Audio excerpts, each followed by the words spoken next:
Muy bien. Muy buenas noches a todos los participantes a esta última última sesión en vivo del curso Asistente Administrativo. Los acompañé yo, mi persona, soy la profesora Sabia Angélica Vaca Contreras, y los acompañé ya en 3 sesiones de este curso, 3 sesiones totalmente en vivo, totalmente gratuitas, y hoy terminamos con esta 4ª sesión. Siendo el curso de Asistente Administrativo, como varios de los cursos que imparte Yachay, cursos que podrían ser mucho más extensos, ¿no? Estamos tratando de comprimirlo lo más posible para que ustedes tengan las herramientas básicas y contar con este ejercicio, que es en este caso de ser un actual o de repente un futuro asistente administrativo. ¿Ya? Entonces, tratando de comprimir, he unido para hoy 2 sesiones juntas. ¿Por qué? Porque tenemos que tocar 2 cositas muy importantes, 2 temas muy importantes dentro del asistente administrativo. Uno es la participación que pueden tener ustedes dentro de las reuniones o eventos, ¿verdad? No necesariamente como protagonistas, pero muchas veces logran ser los grandes anfitriones de estas reuniones o de estos eventos. Y el otro también es tocar y hablar sobre la aplicación de herramientas y técnicas, herramientas tecnológicas y herramientas propiamente técnicas de la administración también. Recuerden que la administración requiere de un proceso, ¿verdad? Requiere de un proceso muy disciplinado, muy preparado, que empieza con la planificación, luego la organización, la dirección y el control básicamente, ¿verdad? Y frente a ello también utilizamos para estos procesos técnicas propiamente administrativas, y hoy las veremos. Veamos.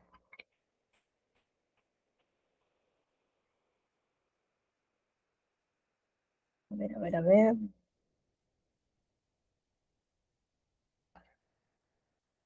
Listo. ¿Qué nos dice aquí Maricondo? Por ahí muy conocida dentro de los tutoriales, y hoy es ella una empresaria y consultora japonesa dentro de la organización, ¿no? Dentro de cualquier organización. Asesora justamente los procesos de no solo administrativos, sino de organización en general de las instituciones, ¿no? Nos dice ella que organizar es un proceso, no un destino, opina ella, ¿verdad? Dice que justo cuando crees que tienes el control de las cosas, es hora de hacerlo nuevamente. Lo traducimos así. Pueden ustedes opinar, de repente tener su propia opinión particular sobre esta frase, pero de repente coincidimos en que por más que planificamos, por más que organicemos, a veces en el camino encontramos algunas diferencias que nos pueden hacer cambiar ligeramente el proceso, y a veces hasta hacerlo nuevamente. Y sí, se puede tener a veces muchos casos para tener que replantear el proceso planificado en un inicio, ¿no? Y tenemos que estar preparados para esto, ¿verdad? Veamos, dentro de los temitas que están tocados aquí se los he dividido en 5 partes. Las reuniones, tenemos que conocer la definición, clasificación de cada una, algunos ejemplos de ellos, cuáles son las recomendaciones para tener estas tan esperadas reuniones efectivas, ¿verdad? Igual en los eventos, que es una diferencia entre reuniones, porque las reuniones son más simples, y los eventos son con cierta convocatoria muy anticipada, muy planificada, porque es para convocar un grupo humano más extenso, ¿no? ¿Verdad? Con un aforo mucho más grande. Vamos a ver también ejemplos de estos. Las reuniones, ¿qué son? Como nosotros por definición de diccionario sabemos, pues que es contar con mínimo 2 o más personas para llegar a solucionar algo, un problema, o de repente para tratar un asunto en común, ¿verdad? Entonces sí o sí las reuniones pues es una instancia, es un momento de mínimo de 2 o más personas, ¿verdad? Es una ocasión, también se comenta, ¿no? Donde se convoca justamente estas 2 o 3 personas o más quizá, con el propósito de lograr un bien común. ¿A través de qué? De todas maneras una interacción verbal tiene que haber, ¿verdad? Porque tiene que haber una comunicación dentro. Y esta comunicación verbal puede ser, ahora ya vemos que hay de modo digital, ¿no? Y también de modo presencial, pues, ¿no? Hoy en día se trata de diferenciar esto y se prioriza de todas maneras muchas veces las reuniones virtuales, ¿verdad? Y solo cuando son muy necesarias se tiene la presencial. Y esto se ve pues a nivel privado y a nivel público también. o a veces se trabajan pues con las reuniones híbridas, ¿no? Para poder contar con mucha más participación de los colaboradores de la organización, ¿no?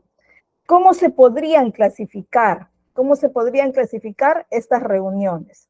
Según su propósito, necesitamos y tenemos reuniones de planificación. ¿Y estas para qué? Para justamente, estas tienen el objetivo de establecer estos planes tan importantes, estas estrategias tan importantes para poder llevar a cabo proyectos, programas o políticas institucionales, ¿verdad? También, pues, tenemos que considerar quiénes podrían participar de estas reuniones de planificación. Difícilmente los mismos operarios, ¿no? Difícilmente el que tiene la jerarquía muy baja. ¿Por qué? Porque no son responsables de la planificación. Los mayores responsables de la planificación son los altos jerárquicos, los directivos, ¿verdad? Los inclusive promotores de la empresa, si así lo necesitamos ver o analizar, ¿no? Entonces, ellos son los que se convoca. Se convoca a quienes, a los altos directivos o responsables de distintas áreas, ¿no?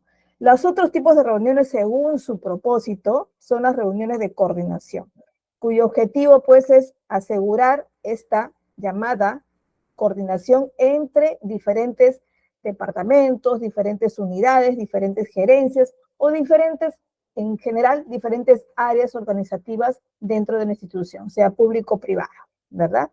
¿Con qué frecuencia se pueden realizar estas reuniones de planificación?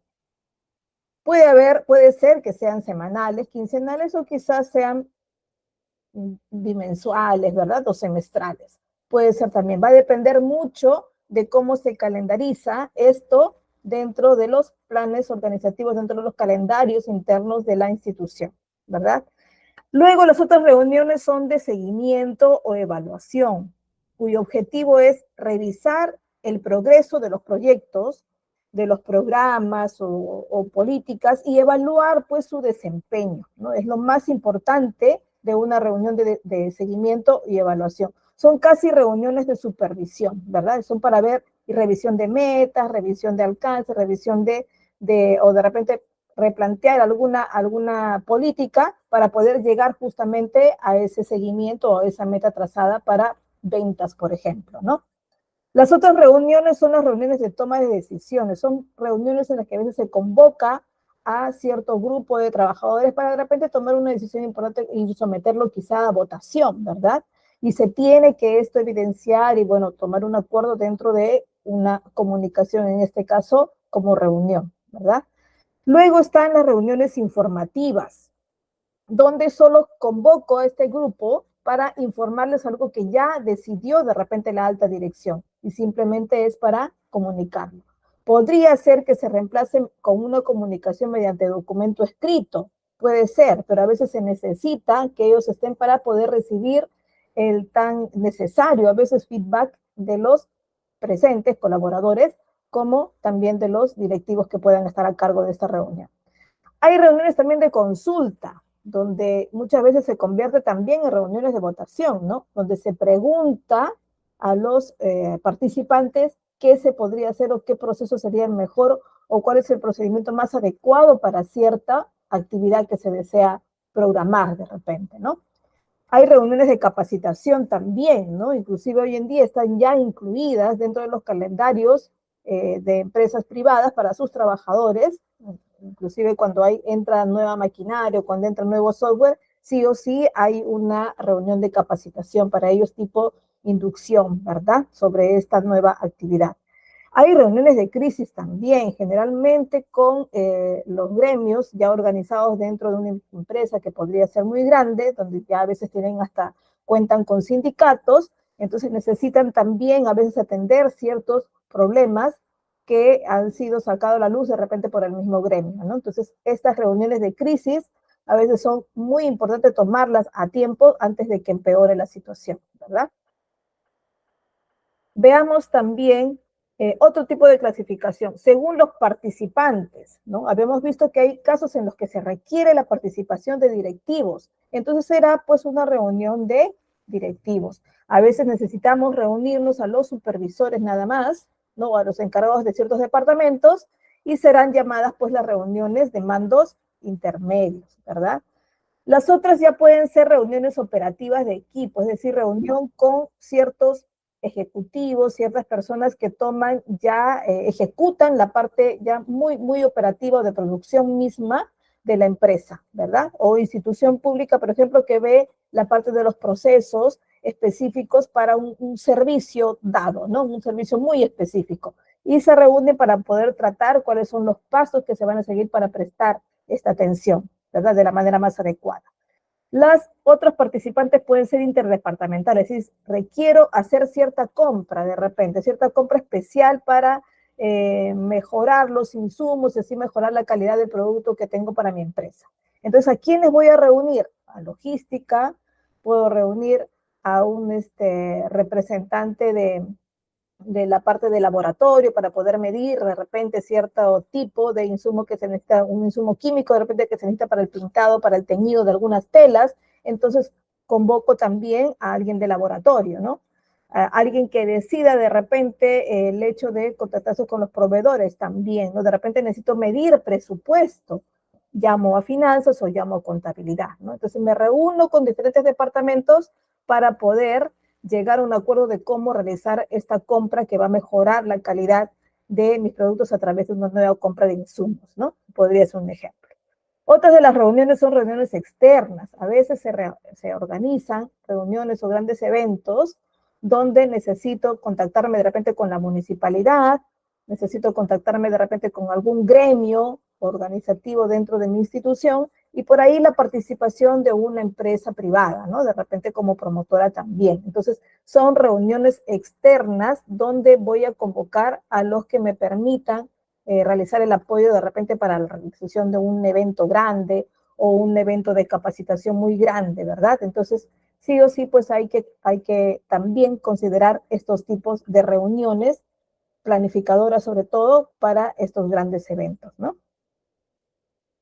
Otro tipo de clasificación es por frecuencia. Bueno, esto es muy sencillo, ¿no? Pueden ser anuales, semestrales, trimestrales, y según esto, pues se puede anunciar el tipo de reunión que tengo, ¿no? Para que los asistentes sepan cada cuánto tiempo se va a tratar este tema, quizá, ¿no? O este tipo de evaluación, ¿no? Y se va a anotar dentro de unos calendarios, ¿no? Las reuniones diarias, por ejemplo, son las que comúnmente se realizan con los vendedores. Ustedes habrán visto que antes de salir a la calle o antes de salir a tienda o antes de iniciar su trabajo de call center, por ejemplo, los reúnen para darle de repente una animación tipo coach, ¿no? El líder anuncia todo esto, o también para perfilar ciertas metas y recordarle ciertas metas diarias, ¿no?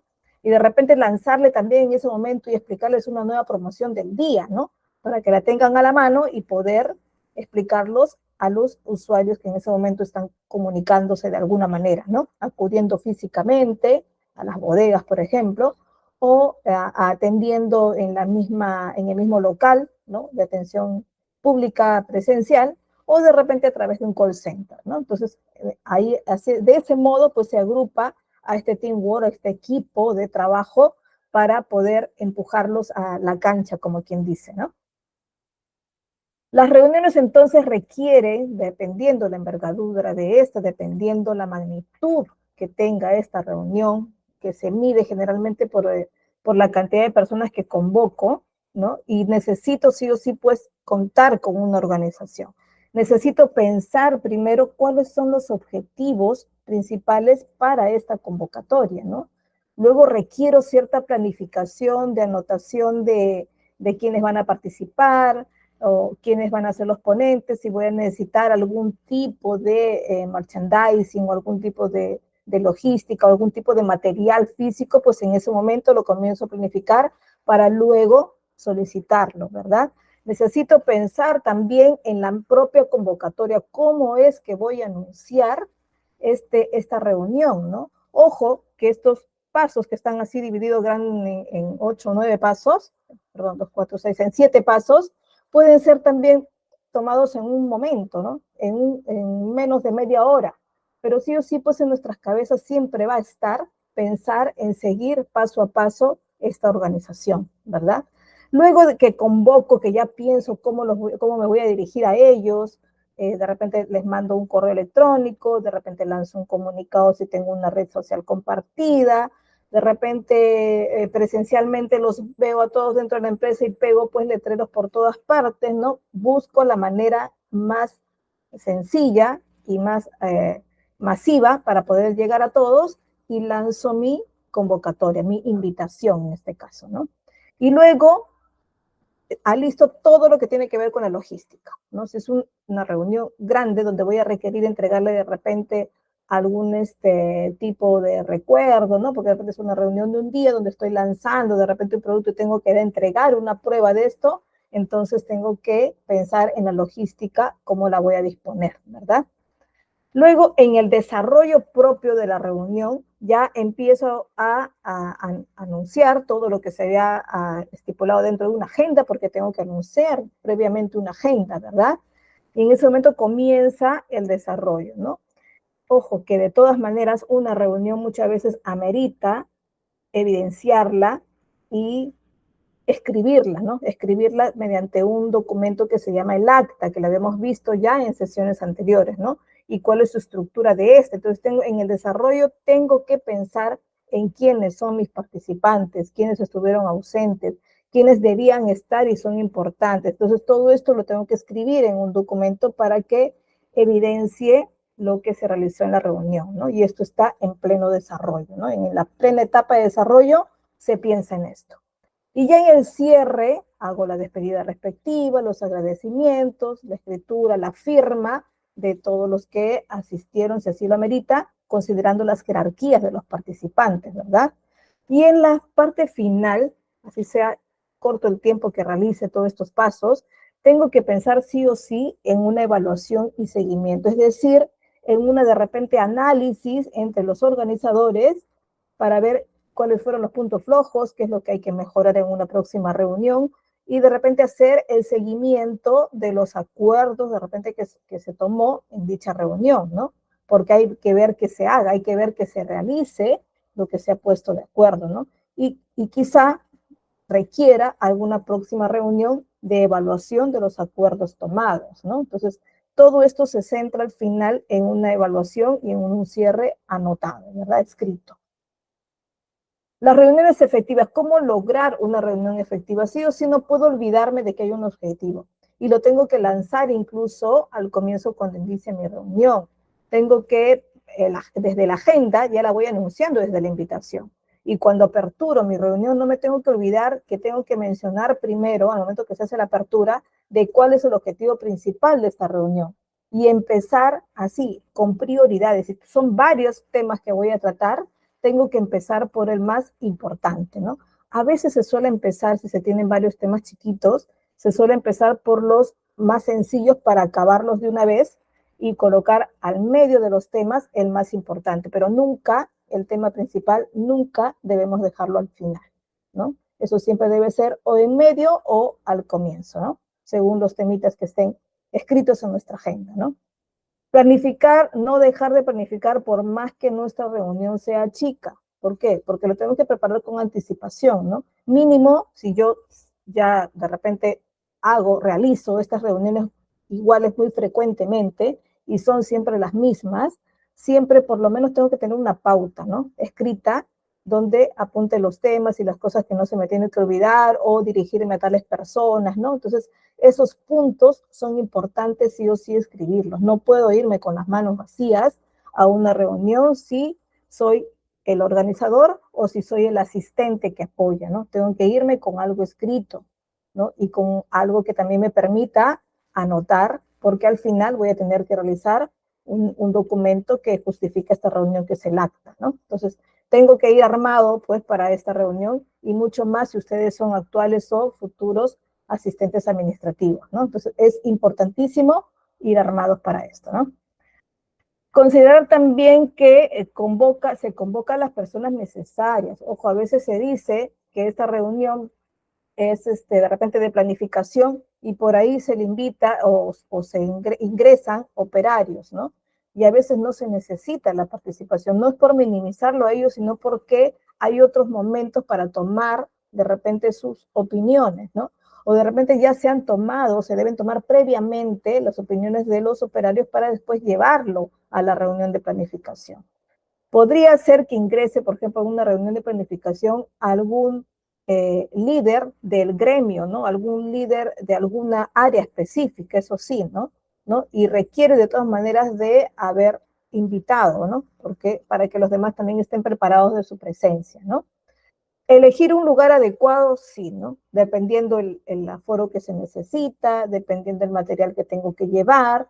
Y si es virtual, pues buscar un lugar sin distracciones. Es lo primero que tengo que buscar para poder tener una real participación mía, porque si me han invitado a esta reunión, tengo que pensar en mi participación y para eso tengo que estar concentrado, tengo que anotar los puntos que debo de repente preguntar, porque antes de esto pude haber leído o me pude haber preparado a los temas de esta reunión, ¿verdad? Entonces tengo que ir ya con preguntas anticipadas o por lo menos con mis dudas anticipadas anotadas por mi persona, ¿no?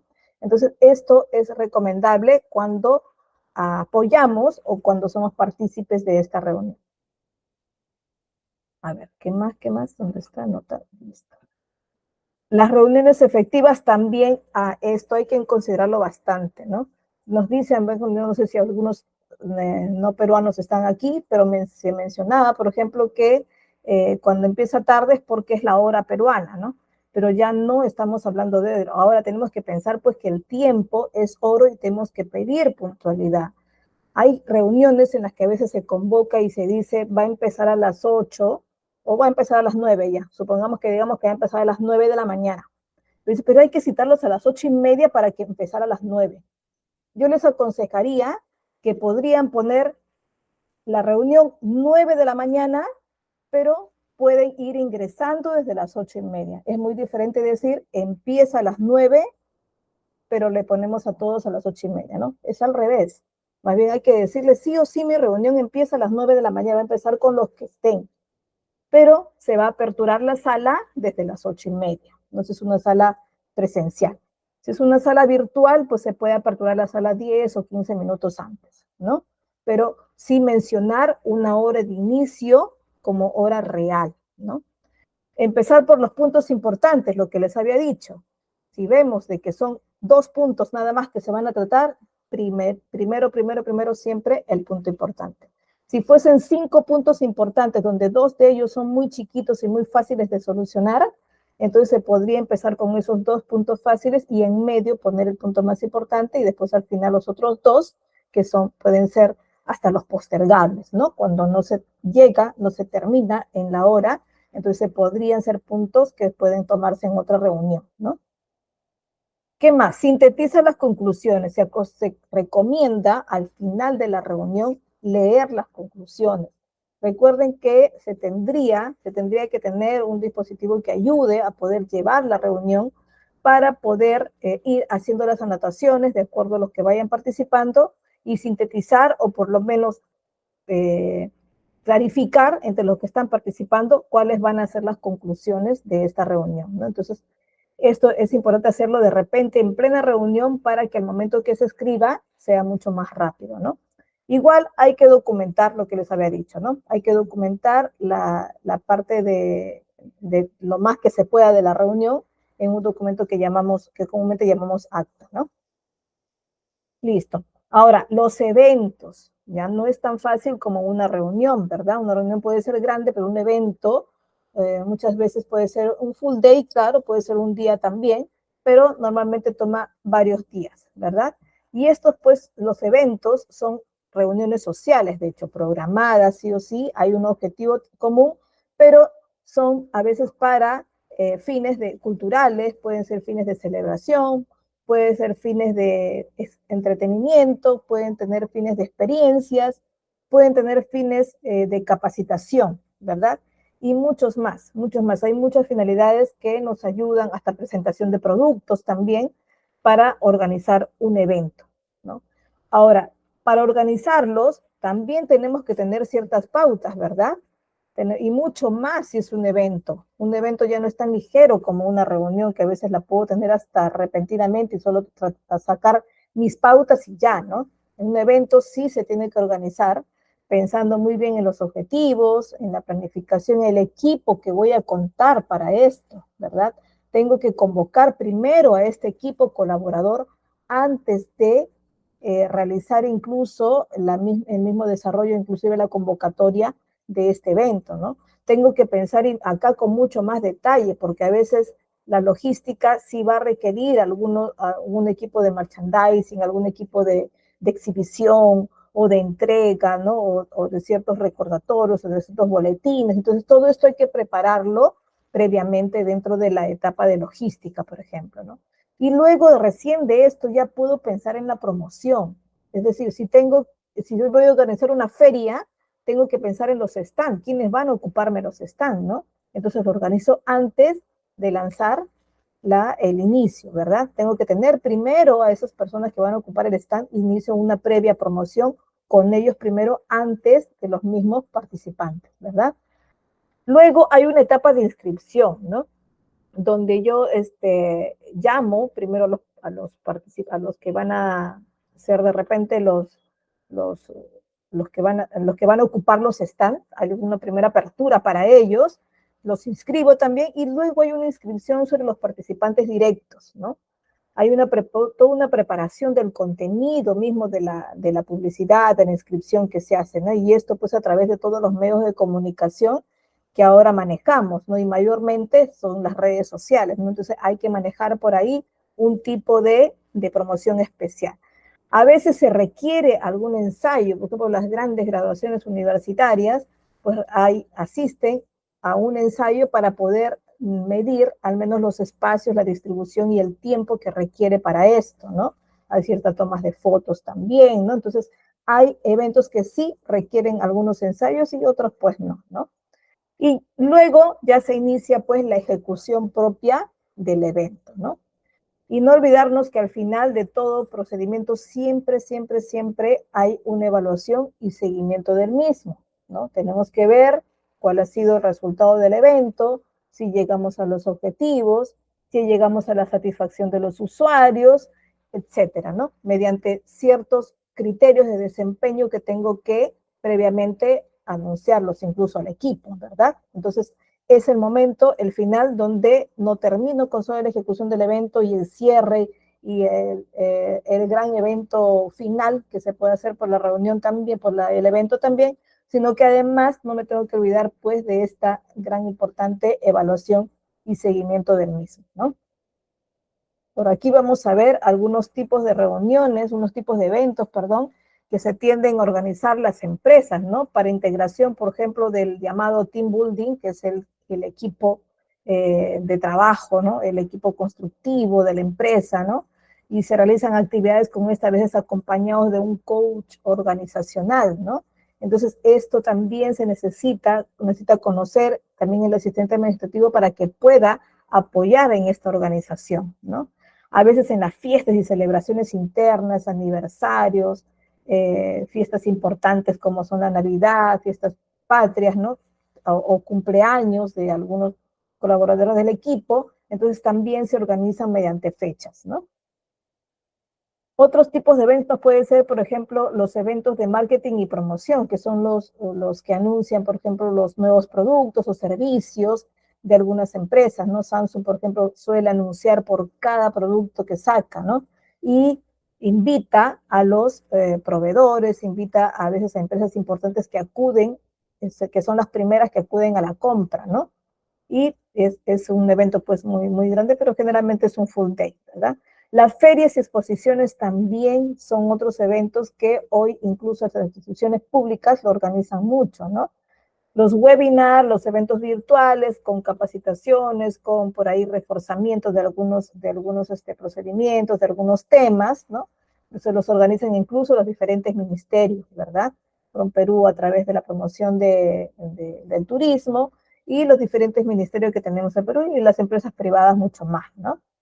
Los eventos de networking, que son los encuentros empresariales, ¿no? Llamados en conferencias o en seminarios, o también en encuentros con clientes y socios, ¿no? También a veces se juntan a los socios con los clientes para por ahí, a los clientes importantes a veces para poder negociar mejor después, ¿no? Y se le anuncia las nuevas políticas de la empresa en estos grandes encuentros, ¿no? Que son los tan llamados eventos de networking. La responsabilidad social corporativa, que se manejan los tipos de eventos para estos fines, son las actividades a veces de voluntariado que las grandes organizaciones u ONGs organizan para tener a cierto grupo adherido a ellos y poder promocionar también de esta manera sus servicios sobre todo, o de repente su marca nada más, o de repente también la presencia dentro de la sociedad, ¿no? Entonces es muy importante para ellos a veces manejar y tener estos tipos de voluntariado, ¿no? Las campañas de sostenibilidad, ¿no? Hoy, que a veces sostenibilidad relacionada con el medio ambiente sobre todo, son campañas que se están organizando hoy en día mucho, ¿no? ¿Por qué? Porque estamos ya todos embaucados dentro de los grandes y conocidos objetivos de desarrollo sostenible, ¿no? Sabemos, de repente ustedes ya conocen, son 17 objetivos de desarrollo sostenible. Y estos no están solo dados porque, hemos visto que nuestro planeta está sufriendo y tenemos que cuidar mejor el agua o por ahí clasificar nuestros desperdicios, ¿no? Sino porque además estamos con un compromiso mundial con esto. La ONU, por ejemplo, organiza esto para el cumplimiento de todos, ¿no? Tenemos, de hecho, una ley de medio ambiente, pero todavía no tenemos todos sus reglamentos completos para darle la ejecución debida de esto. Por ejemplo, en nuestras casas nosotros clasificamos por cuenta propia nuestra clasificación de desperdicios, pero todavía no está normado a decir que no puedes sacar en tal momento o que tienes que sacarlo con ciertos recolectores, ¿no? Entonces todavía no está como muy ordenado esta parte, pero todavía por cuenta propia lo estamos haciendo, ¿no? Entonces estas campañas también lo realizan. No sé si ustedes han escuchado hablar de los chicos que salen a las calles, los voluntarios, a recoger y limpiar las playas, ¿no? Y un grupo recoge solo cerillas de cigarro, otros recogen solo pilas, otros recogen solo plásticos, ¿no? Y comienzan a contar cada uno de estos desperdicios. Y esto no es por contar y lanzar una estadística, sino más, porque además estos conteos se van directamente a las empresas, a sus gremios, para que sepan qué tanto y es la manera de medir la huella de carbono dentro de la participación que tiene cada una de las empresas, ¿no? Y se le lleva las estadísticas a cada una de ellas para que sepan qué tanto daño causaron con la venta de sus productos que no son biodegradables, ¿verdad? Entonces, estas campañas también son importantes como eventos, inclusive hasta muchas veces obligatorias dentro de cada uno de ellos. Los tipos de eventos, hay estratégicos también dentro de ellos, las reuniones con inversionistas y accionistas, ¿no? Las llamadas asambleas generales, ¿no? O los roadshows, que son los que se miden a veces al paso para poder mostrar una marca, ¿no? O las negociaciones con alianzas también, que son las grandes cumbres y foros empresariales, ¿verdad? El APEC, por ejemplo, se realizó en 2024 aquí en Perú, ¿no? Hizo una reunión que se realiza anualmente, ¿no? Y tuvimos pues la participación aquí en nuestro Perú 2024, ¿no?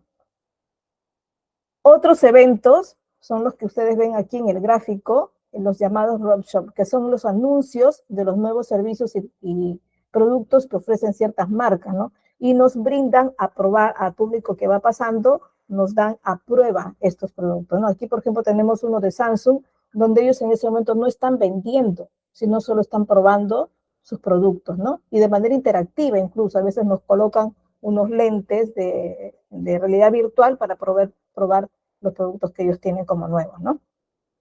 Las instituciones públicas también organizan eventos muy significativos, ¿no? Que bueno, también están anunciados para la empresa privada.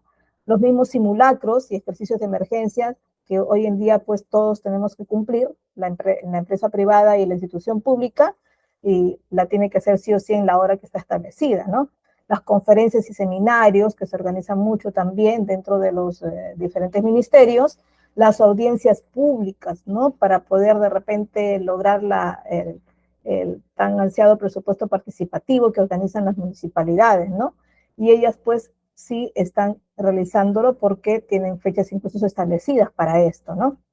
Aquí tenemos documentos que nos explican la rendición de cuentas, por ejemplo, el año fiscal 2024, que se realiza previa reunión con sus ciudadanos, ¿no? Cada municipalidad también lo dice así. Aquí tenemos a la presidenta anunciando este evento que es Volvamos a Clases y invitó pues a muchos colegios importantes de la zona, ¿verdad? Por ahí también hay ceremonias también significativas como son las de entrega espada de honor que se realiza con las Fuerzas Armadas, ¿no? Los tantos difundidos por ahí, nuestra artesanía peruana a través de los eventos de ferias artesanales que hay siempre eventualmente en las calles, ¿no? En los diferentes distritos. Les quería explicar algo más sobre la aplicación de técnicas administrativas. Dentro de las técnicas administrativas, una de las que también se utiliza dentro de la administración, aunque empezó inicialmente el uso de las metodologías ágiles para poder crear software, ¿no? Para poder crear nuevos programas. Es así como se creó las metodologías ágiles. Pero hoy en día se utiliza también para la administración. Es decir, se toma en cuenta, la metodología ágil toma en cuenta primero al usuario final, ¿no? O al cliente. ¿Por qué hablo de cliente y usuario final? Ya lo habíamos visto en sesiones anteriores. Hablamos de usuario cuando hablamos de una institución o empresa que esté prestando un servicio, ¿verdad? Con institución pública, por ejemplo, consideramos a los que se satisfacen de nuestros servicios, a los usuarios, ¿verdad? Y cuando yo estoy vendiendo un producto o servicio, pienso en un cliente, ¿verdad? Entonces, tengo que lograr la satisfacción de los dos, ¿verdad? Del usuario o del cliente. Pero hoy en día verán que las empresas piensan en un producto que a veces ya existe y lo sacan al mercado y de repente ese producto ya existe, ¿no? Pero lo sacan de diferente manera para poder lograr incluso lo que tanto hablamos de una experiencia diferente con ese producto, ¿no? Hoy nuestros restaurantes, los nuevos restaurantes que están lanzándose en el Perú y en el mundo, ya ofrecen, claro, los mismos productos, servicios con los insumos que tenemos en el Perú de siempre, pero ofreciendo una experiencia distinta de probar de repente varios productos a la vez, ¿no? Entonces, esto es lo que ahora se está lanzando en el mercado, ¿no? El asistente administrativo tiene que ser conocedor de esto porque si en una empresa privada están al tanto de lanzar un producto nuevo, de hecho que siempre van a lanzarlo con alguna innovación diferente, con algún servicio adicional diferente o de repente nada más con un empaque distinto, ¿verdad? Y esto ya lo hace ágil, ya lo hace más vendible, ¿verdad? Y este es el propósito, pues, de las metodologías ágiles, ¿no? ¿Qué es lo que nos provoca entonces una metodología ágil? Me provoca tener una mejor satisfacción del usuario, porque este usuario va a contar con un producto que lo necesita, que de repente soluciona un problema que tiene, pero además vive una experiencia y además tiene detrás una experiencia más, que es el servicio de postventa que ahora las grandes empresas ofrecen, ¿verdad? Yo me compro un electrodoméstico, pero además tengo la asesoría por teléfono, tengo la asesoría con videollamada para tener ciertas funcionalidades que a veces no la tengo. Me pasó a mí con Samsung, que tengo la lavadora que no me acordaba cómo hacer una limpieza, ¿no? Y me mostraron mediante una videollamada recordándome cómo se hace, ¿no? A pesar de que ya la primera vez que la obtuve y vino el técnico me la mostró, pero con esta videollamada me ayudó mucho más, ¿no? Entonces, esa es la mejor satisfacción que tiene un usuario porque tiene a su marca siempre presente, ¿no? En este caso fue Samsung, ¿no? Mejora de la calidad. ¿Por qué? Porque en una metodología ágil desde el comienzo, si yo quiero ofrecer un producto con calidad, siempre en toda mi planificación organización, siempre estoy pensando en qué insumo voy a utilizar, que no puedo bajar la calidad de tengo que pensar en cómo me comunico con ellos, porque hasta la comunicación tiene que ser pensada con calidad, ¿verdad? Entonces, pienso en todo momento en este primer objetivo, de que mi calidad tiene que ser a cierto nivel que yo lo propongo. Ojo, porque podría ser que ofrezca varios productos de diferente calidad. Puede ser que yo tenga un cierto producto donde, bueno, zapatos, por ejemplo, y que ofrezca de dos calidades, ¿no? Puede ser también que así lo quiera para poder tener diferentes precios, ¿no? Pero lo tengo que perfilar dentro de mi metodología, dentro de las estrategias que voy a utilizar para esto, para su venta también, ¿no? Otra que también, si yo pienso ágilmente en mi planificación y todo, y me pongo en el lugar del usuario, me pongo en el lugar de más de mis vendedores y todo, me preparo también mejor para adaptarme a los cambios que puedan venir, ¿verdad? Luego también tengo que pensar pues en que la colaboración y comunicación con todo el grupo que va a probar y que va a lanzar al mercado mi producto sea mejor, ¿no? Y sea siempre con una buena comunicación e incluso organizado, ¿no? Y para esto hay ciertas metodologías que se utilizan para mantener una buena comunicación, ¿verdad? Y lograr lo que habíamos mencionado anteriormente en otras sesiones, la comunicación realmente efectiva, ¿no? Y reduzco pues los riesgos, ¿no? Reduzco tremendamente los riesgos y al reducir riesgos también vuelvo más productiva a mi empresa y mejoro también la rentabilidad, ¿verdad? Entonces es uno de los objetivos mayores de las metodologías ágiles. El principio ágil es justamente ese valor que le doy a todo mi proceso, ¿no? Desde la comunicación, desde la experiencia que ofrezco sobre mi producto, incluso desde el software que puedo utilizar para poder mejorar mis procesos, ¿no? Y de esa manera estoy mucho más de acuerdo con el método que estoy utilizando lanzado con una estrategia específica, ¿no? Dentro de otras herramientas que me ayudan a la planificación estratégica es el llamado FODA. Estoy segura que la mayoría ya ha escuchado hablar de esto, ¿no? ¿A qué se refiere? Son iniciales de 4 palabras, FODA, algunos lo conocen como DAFO, igual da, termina siendo lo mismo, pero se refiere a las características que encuentro dentro de mis fortalezas, dentro de mis debilidades, oportunidades y amenazas. Ahora, ¿cuál es la diferencia de estos, verdad? Es una herramienta, de hecho, de estudio de la situación de la empresa o de repente de la oficina, o estoy haciendo de repente un análisis de mi propia persona, porque por ahí se podría empezar, ¿verdad? ¿En qué consiste? Fortalezas y oportunidades son características positivas, sí o sí, pues están a la izquierda. Las debilidades y amenazas son características negativas, ¿cierto? Pero ¿cuál es la diferencia entre ellas? Una fortaleza y oportunidad, de hecho, que son características positivas, pero fortalezas van a ser las características positivas internas, ¿no? Pueden ser mías, si estoy analizándome yo, será mi fortaleza positiva interna. Las oportunidades son las características positivas, pero de afuera y que logran cierta influencia sobre mi producto, sobre mi servicio, sobre mi persona, sobre mi empresa. ¿Ya? Por ejemplo, las empresas que quieren lanzar a la venta zapatos. Son un grupo de zapateros que por ahí se organizaron y dijeron, vamos a sacar todos, nosotros nos organizamos, lanzamos una empresa y hacemos zapatos. Pero no van a ser los únicos que vendan zapatos, ¿verdad? Ellos se organizan, está bien, forman su empresita, pero ya existe Bata, ya existen, bueno, Tops Model y otras marcas más, Adidas, Nike, existen otras marcas de zapatos y zapatillas, ¿no? Pero ellos, ellos van a hacer sus competencias, sí, es su gran debilidad, podría ser, ¿no? De que ellos son nuevos en el mercado. Sus amenazas es algo de afuera, ¿no? Son las características negativas de afuera. ¿Y qué vendría a ser? Que existe una competencia muy fuerte tras de ellos, ¿verdad? Pero la gran oportunidad que tienen ellos es que ellos son los propios perdón, sus grandes fortalezas de ellos, porque son propias, son de ellos, son de que ellos mismos fabrican sus productos y no dependen de un tercero. Entonces sería su gran fortaleza.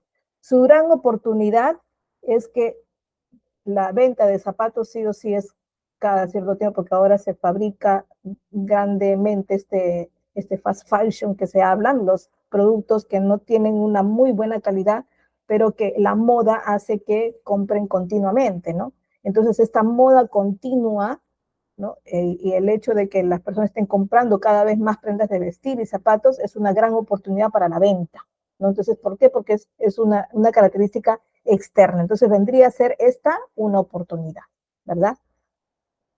Entonces, es así, la FODA es importante analizarlo y se le recomienda que primero cuando uno se va a lanzar a apoyar, ustedes como futuros de repente asistentes administrativos o como actuales asistentes administrativos, se les recomienda realizar la FODA primero de cada uno de ustedes, ¿no? Luego se recomienda que hagan una FODA, un análisis FODA de la oficina donde van a ingresar. Y por qué no luego hacer un FODA de la organización en general, pero esto ya lo tendrían que hacer en equipo, ¿verdad? ¿Qué otra característica, qué otra planificación estratégica tenemos? Aquí hay otra técnica de planificación estratégica, que es el llamado las 5 fuerzas de Porter, ¿no? Porter, bueno, fue un ingeniero que justamente lanzó esta técnica, esta herramienta para iniciar actividades dentro del marketing, dentro de la Escuela de Negocios de Harvard, ¿verdad? ¿De qué hablaba él? De amenazas, 5 amenazas importantes en las que tenemos que enfrentar, que tenemos que muchas veces negociar para que no sean realmente una amenaza negativa hacia la empresa. Por ejemplo, la amenaza de nuevos competidores, ¿no? Escuché hace poco, bueno, el año pasado recuerdo que estaba abriéndose una tienda más de prendas de vestir de segunda mano, ¿no? Pero ya tenemos en nuestro Perú varias empresas de ventas formales, ¿no? De prendas de segunda mano, ¿no? Y se anunciaba que iba a ingresar al Perú H&M como productos de venta de ropa de segunda mano, ¿no?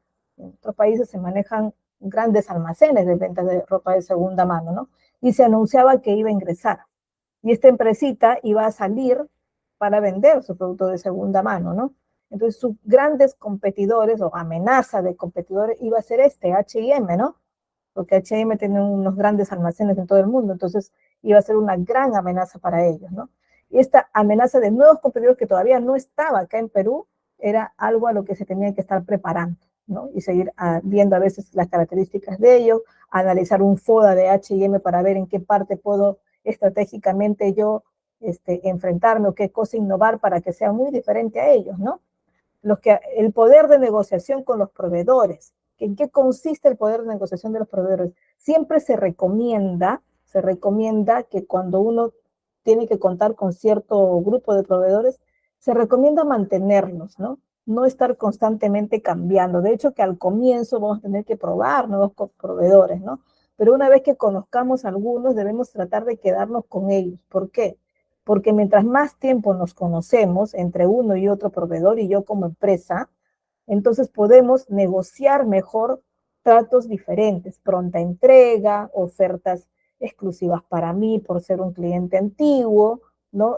De repente entregas prontas antes del pago, ¿no? O pedidos exclusivos para mí. Entonces puedo negociar con ellos solo si me conoce. Si soy totalmente nueva, nada, ni un crédito me va a poder dar, ¿verdad? Entonces, sí o sí es conveniente considerar esto para tener un buen poder de negociación con los proveedores, tratar de mantenerlos, ¿no? Y no estar cambiando a cada momento. El poder de negociación con los clientes, ¿en qué consiste? No consiste en negociar tanto con ellos y transar alguna actividad, no, sino que lograr tener cierta comunicación con ellos de tal manera que me permita ofrecerles fácilmente algo y poder lograr de ellos cierta aceptación para que por lo menos pruebe mi producto, ¿no? O mi servicio. ¿Qué pasa con los grandes influencers, los que tienen ya tiempo en las redes sociales? Ellos logran una comunidad que lo sigue, ¿no? Que lo siga, y cualquier productito que salga, cualquier cosa que salga, sí o sí le van a comprar porque confían en ellos. Entonces tengo que lograr la confianza con mis clientes para poder tener una negociación tal y lanzar de repente un nuevo producto, un nuevo servicio, una oferta y poder lograr la aceptación de ellos por lo menos en una primera compra. Es mucho más importante tener clientes antiguos, clientes y seguidores, que nuevos clientes, ¿verdad? Los nuevos clientes a veces uno los puede ganar más fácil con una muy buena publicidad, pero mantenerlos cuesta, ¿no? Y conviene mucho más lograr esta comunidad antes que tener uno nuevo, ¿no? La rivalidad con los competidores existentes. A veces, y lo que he visto también, por ejemplo, los influencers, que varios hacen las pruebas de comida, visitas a restaurantes, pero también se juntan entre ellos, ¿no? Y no se consideran rivales, sino que más bien se ayudan a poder hacer sus contenidos y favoreciendo a cada uno en su comunidad, ¿no? Entonces, no considerar a estos competidores como de repente solo competidores, como rivales, ¿no?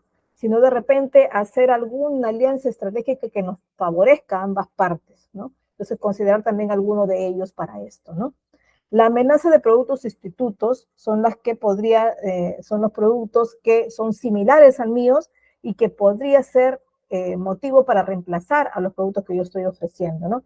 Por ahí, haciendo un análisis mostrando una cierta innovación, podría ayudarnos a enfrentar, ¿no? Entonces, son las 5 fuerzas que tengo que considerar cuando estoy ofreciendo un producto, cuando estoy ofreciendo un servicio, ¿no?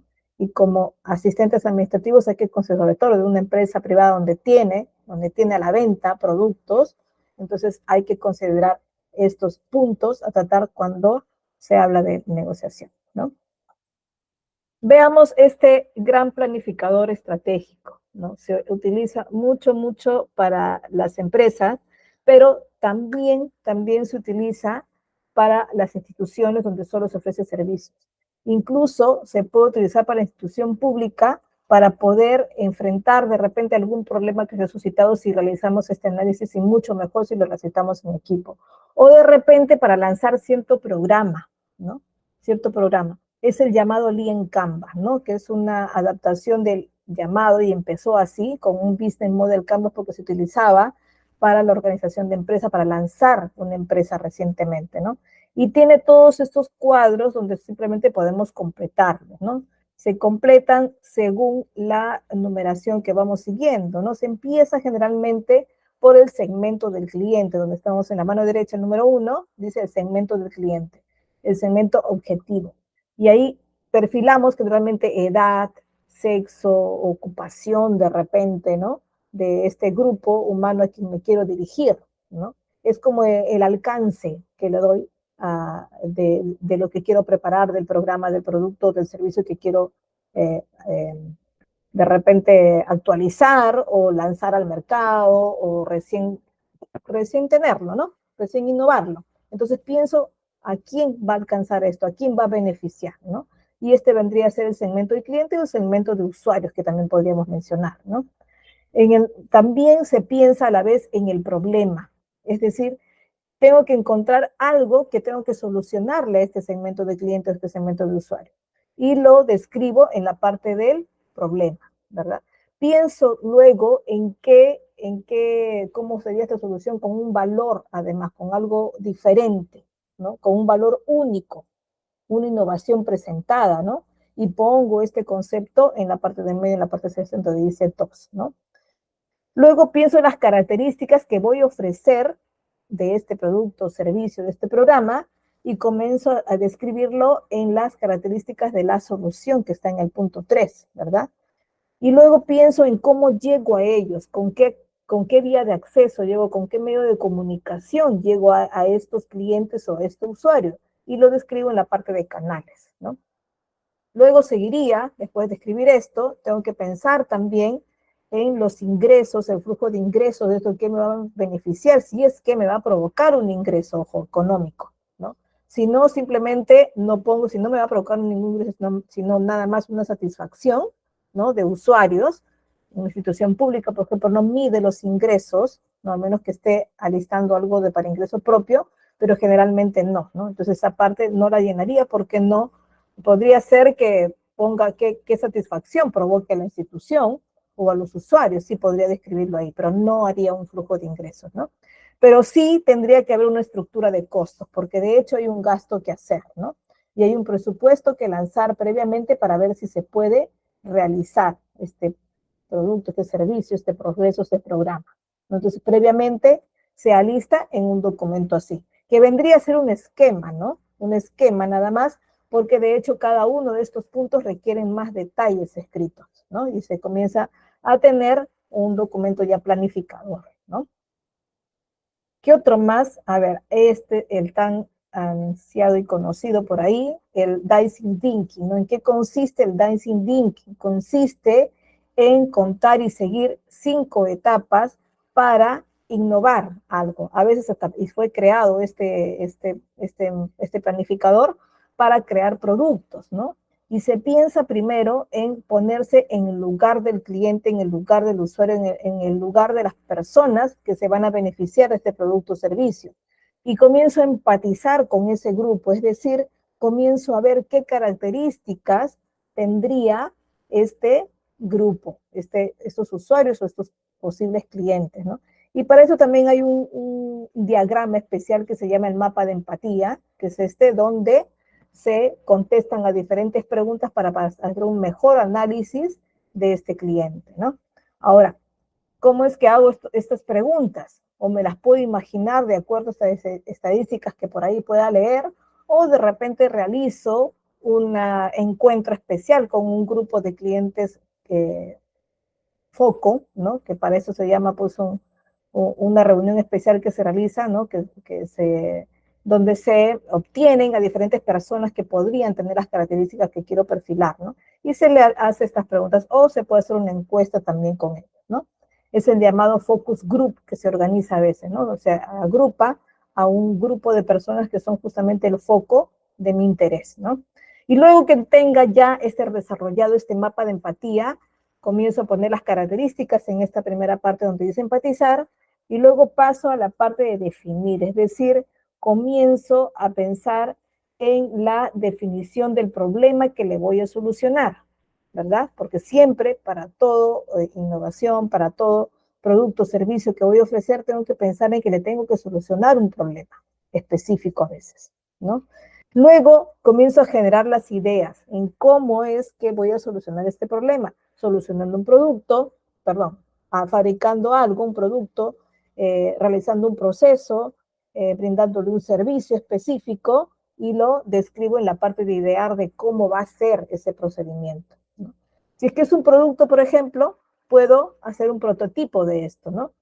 Y en la siguiente etapa lo prototipo, lo fabrico, ¿no? Fabrico este prototipo como dice aquí, ¿no? Incluso hay que probarlo también, ¿verdad? A veces se llama, cuando se fabrica o cuando se crea una golosina, por ejemplo, se llama a un grupo de niños para darles la prueba y ver si es que funciona o no. Y esto se hace ya en la etapa de evaluación, que es la prueba real con los usuarios, ¿no? Para ver si estarían satisfechos o no con esto. Y dentro de esta etapa última se realiza la evaluación de este proceso para ver si funciona o no, si no de repente tenemos que regresar a una primera etapa, ¿verdad? Este es el llamado Design Thinking, entonces, que es un proceso de innovación que se centra justamente en encontrar ideas nuevas, ¿no?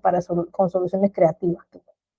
Este último, y ya para terminar, este último es el llamado diagrama de Gantt. Es un planificador con fechas, o de repente con semanas, o de repente con meses, como está acá el ejemplo, de diferentes actividades que tenemos que realizar, ¿verdad? Puede realizarse también este equipo. Recuerden que ahora muchas de las herramientas como estas son colaborativas, es decir, las podemos encontrar para compartirlas entre varios y poder entre todo el equipo revisar cómo se están avanzando las actividades, ¿verdad? Generalmente se pone en la parte de arriba las fechas, si se refieren a fechas exactas, ¿no? Se pueden poner y dividirlo también por semanas, ¿no? Pero todo esto se perfila en la parte de arriba como nombres de columnas, ¿no?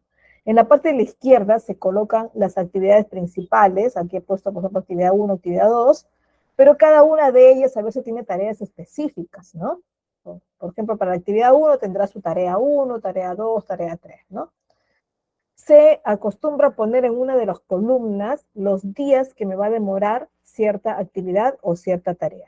También faltaría acá el responsable, ¿no? Habría otra columna donde tendríamos que poner el responsable de cierta actividad o el responsable de cierta tarea, ¿no? Listo. Ahora, dentro de las herramientas, que no tenemos que olvidar, pues las herramientas informáticas, las herramientas básicas, están las que sí o sí es el Office, ¿no? El Office es un grupo de herramientas que sí o sí todo asistente administrativo debe conocer, ¿no? Y hoy también tenemos la ofimática también en la nube, ¿no? Que son aplicativos que tiene el mismo Google, por ejemplo, el mismo Google sí, con diferentes herramientas muy parecidas al Word, al PowerPoint, al Excel también, ¿no? Como son las hojas de cálculos de Google, son las presentaciones de Google, ¿no? Inclusive esta que ustedes están viendo aquí es una presentación de Google, ¿no? Lo he sacado de mi Drive y simplemente lo he proyectado, ¿no? Entonces, son herramientas que sí o sí como actuales o futuros asistentes administrativos deben conocer, ¿no? Yachay les ofrece también un curso de capacitación de ofimática con 4 sesiones, así que también podrían inscribirse. Ya estamos en la segunda sesión esta semana. Faltan 2 sesiones más en las que podrían asistir ustedes también totalmente libres y podrían también valerse y aprovechar esta oportunidad, ¿no? Y los otros también es conocer sí o sí los diferentes tipos de correos electrónicos que hay, ¿no? No solo conocemos el Gmail, su funcionamiento, sino también el Outlook, ¿no? También es otra herramienta. Y dentro de las herramientas que también son de transmisiones como esta, están el Teams, que es el que acompaña el Outlook, y esta que es el Meet, que acompaña a todos los aplicativos de Gmail, ¿no? El OneDrive, que ofrece Outlook, el Drive, que ofrece Gmail, y así también son diferentes nubes que nos permiten organizar mejor nuestras tareas en equipo, ¿no? Entonces, todas las herramientas tecnológicas como estas, básicamente, tendrían que estar ya ustedes encaminados, ¿verdad? Veamos por aquí. Tenemos que pensar en la automatización de tareas. ¿En qué consiste? Nosotros, ustedes como actuales asistentes administrativos o como futuros tales, van a encontrar diferentes tareas que van a ser repetitivas, que van a ser siempre las mismas, que solo van a cambiar ciertos datos. Y para esto, pues van a necesitar acumular ciertos formatos de documentos, ¿no? Para que se les haga más fácil y más fluida la actividad de la misma, ¿no? Ahora, también pasa que algunas empresas o instituciones tienen para ustedes y pueden contar ustedes con alguna software que les permita manejar archivos, gestionar archivos, lograr cierto almacenamiento organizado, ¿no? Incluso la redacción de algunos documentos a través de software especiales, ¿no? Si es así, que cada empresa o institución se los brinda, van a tener ustedes también cierta capacitación para su uso y la disposición de los manuales respectivos para esto, ¿no? Y bueno, para esto ustedes pues van a leer. Ahora, si conocen ya una ofimática antes o conocen ya ciertas herramientas, no les va a resultar difícil aprender estos nuevos programas que la empresa les puede instalar, ¿ya? Y les va a resultar mucho más fácil la lectura incluso de los manuales que les puedan otorgar en el momento propicio, ¿verdad?